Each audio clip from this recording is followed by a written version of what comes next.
লোভনীয় স্বাদের জলখাবার। হ্যালো ফ্রেন্ডস, আজকে সকালের ব্রেকফাস্ট একটা লোভনীয় জলখাবার তৈরি করতে চলেছি। কালকের বাসি ভাত আমি জল দিয়ে রেখেছি, নিয়ে নিয়েছি দই, পেঁয়াজ কুচি, গন্ধরাজ লেবু পাতা আর শুকনো লঙ্কা। আমি এবার ভাতগুলোকে মিক্সচার মেশিনে পেস্ট করে নেব। মিক্সচার মেশিনে আমি টক দই আর ভাতটাকে পেস্ট করে নেব। ধরিয়ে নিলাম, এর মধ্যে আমি লঙ্কাগুলোকে পুড়িয়ে নেব একটু।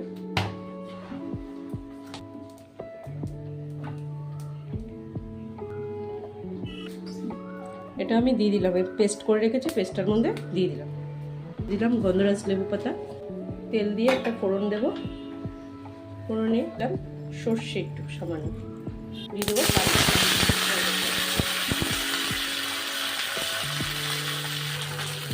পেঁয়াজটা দিয়ে দেবো।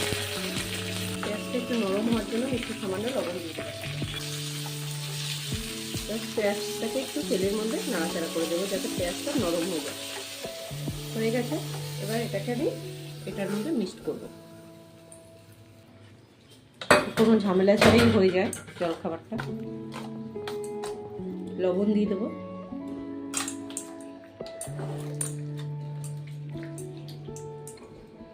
লোভনীয় স্বাদের জলখাবার, এরকম চটজলদি জলখাবার যদি আপনারা করতে চান তাহলে ভিডিওটাকে সাবস্ক্রাইব করুন, লাইক ও কমেন্ট করে আমাকে জানান।